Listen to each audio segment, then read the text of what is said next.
2월 4일 수요일입니다. 오늘 우리에게 주신 하나님의 말씀은 사무엘하 1장 17절부터 27절 말씀입니다. 다윗이 이 슬픈 노래로 사울과 그의 아들 요나단을 조상하고 명명하여 그것을 유다 족속에게 가르치라 하였으니 곧 활 노래라. 야살의 책에 기록되었으되 이스라엘아 내 영광이 산 위에서 죽임을 당하였도다. 오라 두 용사가 엎드려졌도다. 이 일을 가드에도 알리지 말며 아스글론 거리에도 전파하지 말지어다. 블레셋 사람들의 딸들이 즐거워할까? 할례받지 못한 자의 딸들이 개가를 부를까 염려로다. 길보아 산들아 너희 위에 이슬과 비가 내리지 아니하며 재물 낼 밭도 없을지어다. 거기서 두 용사의 방패가 버린 바 됨이니라. 곧 사울의 방패가 기름 부음을 받지 아니함 같이 됨이로다. 죽은 자의 피에서 용사의 기름에서 요나단의 활이 뒤로 물러가지 아니하였으며 사울의 칼이 헛되이 돌아오지 아니하였도다. 사울과 요나단이 생전에 사랑스럽고 아름다운 자이러니 죽을 때에도 서로 떠나지 아니하였도다. 그들은 독수리보다 빠르고 사자보다 강하였도다. 이스라엘 딸들아 사울을 슬퍼하여 울지어다. 그가 붉은 옷으로 너희에게 화려하게 입혔고 금놀이개를 너희 옷에 채웠도다. 오라 두 용사가 전쟁 중에 엎드려졌도다. 요나단이 내 산 위에서 죽임을 당하였도다. 내 형 요나단이여 내가 그대를 애통함은 그대는 내게 심히 아름다움이라. 그대가 나를 사랑함이 기이하여 여인의 사랑보다 더하였도다. 오라 두 용사가 엎드려졌으니 싸우는 무기가 망하였도다 하였더라. 다윗은 전문맥에 사울과 요나단의 죽음의 소식을 듣고 난 이후에 옷을 찢고 울며 금식합니다. 블레셋과의 전쟁에서 두 용사를 잃은 슬픔은 이루 말할 수 없었습니다.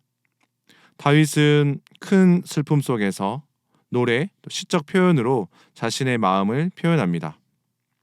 다윗은 유다 족속에서 이 노래를 가르치라고 명령을 내립니다. 다윗은 자신의 족속이었던 유다 족속에게 가르쳐서 그들의 왕을 잃은 것에 대해서 함께 애통했습니다. 사울은 베냐민 출신입니다. 다윗은 출신에 상관없이 모든 족속들이 함께 애도하기를 원했습니다. 이 노래는 야살의 책에 공식적으로 기록해서 후대 사람들에게도 전해지게 했습니다. 야살의 책은 여호수아가 태양을 멈춘 사건이 기록되어 있습니다. 다윗은 개인적인 슬픔을 넘어서서 이스라엘 국가가 함께 이 상실, 즉 죽음에 대해 애도하도록 기록하게 했습니다. 19절에 다윗은 사울과 요나단을 영광이라고 표현합니다. 영광은 이스라엘의 지도자, 가장 용감한 군인들을 의미하며 길보아 산 위에서 죽임을 당했다고 합니다. 그들의 죽음은 그들이 죽은 땅까지 영향을 주었다고 합니다. 그들이 죽임을 당한 길보아 산은 이슬과 비가 내리지 아니하며 우물에도 물 한 방울 남지 않을 것이라고 저주합니다.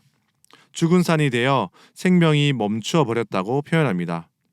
20절 말씀은 다윗은 이 죽음을 이방 족속에게 알리지 말고 조롱거리가 되지 말자고 전합니다. 사울은 전사당할 때 조롱당한 것을 피해서 죽음을 맞이하였고요. 다윗도 그들의 죽음이 조롱을 당하지 않도록 하였습니다. 블레셋의 중요한 두 성인 가드성에 알리지 말고 아스글론 거리에도 이 소식을 알리지 말라고 합니다.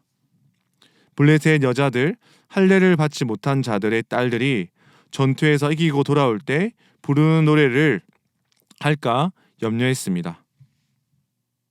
기독교와 교회가 조롱과 수치를 당하는 것에 대해서 우리는 어떻게 반응하고 있습니까?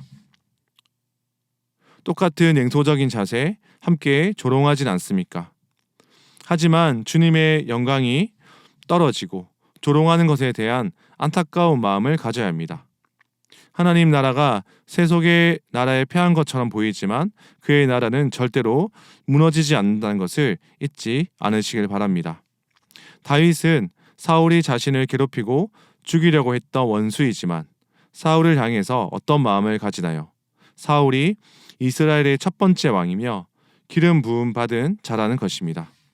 하나님께서 이스라엘의 첫 왕을 세울 때 그 나라를 다스려 나갈 자를 위임했던 것입니다. 왕의 죽음이 이스라엘의 무너짐으로 생각했습니다. 앞서 청년이 자신이 사울을 죽였다고 했는데 이에 대한 다윗의 반응은 무엇입니까? 다윗은 사람을 보내어서 그 청년을 죽입니다.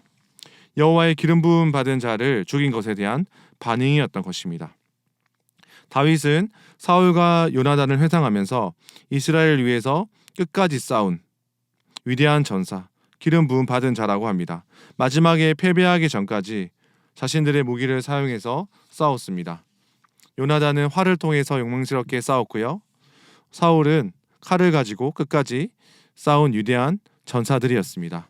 그들은 독수리보다도 더 재빠르고 사자보다도 더 힘이 세더니라고 표현합니다.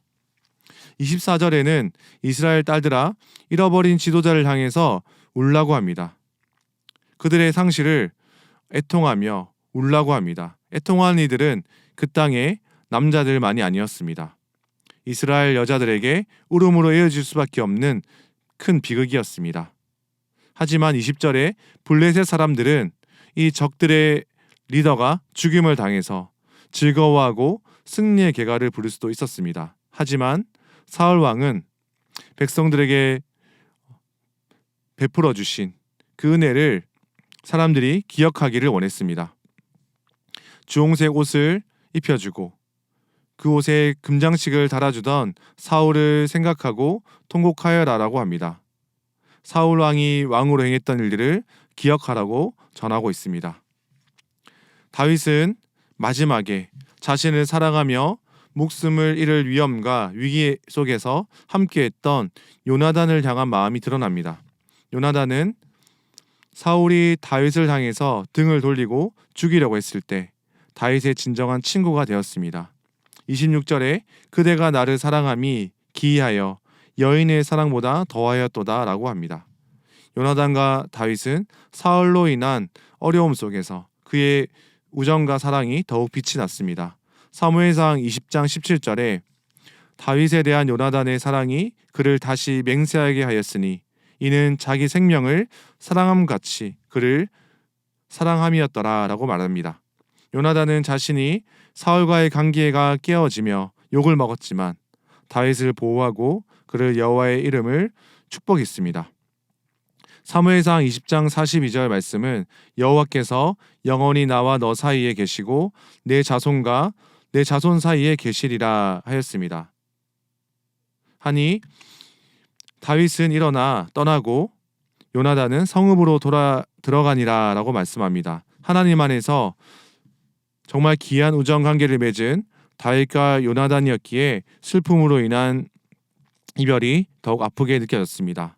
말씀을 맺겠습니다. 다윗은 시편에서도 애가를 통해서 자신의 마음을 하나님께 올려드리고 또 성도들에게 나눕니다. 다윗은 기름 부음 받은 이스라엘의 왕과 그의 아들 요나단이 죽음을 마주하면서 감정을 공적으로 표현하며 그들의 삶과 행하신 일들에 대해서 기억하고 있습니다. 다윗은 원수였던 사울에 대한 복수심이 아니라 하나님께서 사울을 이스라엘의 왕으로 세우셨다는 것, 기름 부음을 받았다는 것에 대해 잊지 않았습니다. 그의 죽음에 대해서 이방인들의 조롱, 수치를 받지 않으려고 했습니다. 마지막으로 자신을 진실로 사랑했던 요나단을 향해서 그의 사랑을 기억하면서 노래합니다. 우리도 우리의 슬픔을 우리들의 방법으로 하나님 앞에서 진실하게 아뢰길 바랍니다. 주변의 여러 상실로 인해서 슬픔, 아픔을 당하는 자들에게 함께 슬퍼하며 우는 자들이 되길 바랍니다. 그리고 그 슬픔을 하나님의 관점으로 해석하는 자가 되기를 소망합니다. 기도하겠습니다. 하나님, 우리가 감당하기 어려운 상실과 아픔 속에서 하나님의 마음과 관점으로 바라보길 원합니다. 주변에 상실로 고통받는 이들이 있다면 그들의 아픔에 공감하며 그들의 삶에 베풀어 주신 하나님의 은혜를 함께 기억할 수 있도록 붙들어 주시옵소서. 아픔을 당하는 자들에게 함께 슬퍼하며 우는 자가 되기를 소망합니다. 예수님의 이름으로 기도드립니다. 아멘. 오늘 말씀을 가지고 기억하시며 기도하시고 주간 기도 제목에 따라서 전도와 선교를 위해서 기도하겠습니다. 신부산 교회가 전도하는 교회, 선교하는 교회가 되도록, 신부산 교회가 부산 지역에 죽어가는 영혼을 살리는 교회가 되도록, 우리 교회가 파송하고 후원하는 선교사님들과 세계 선교를 위하여 기도하겠습니다. 다 함께 기도하겠습니다.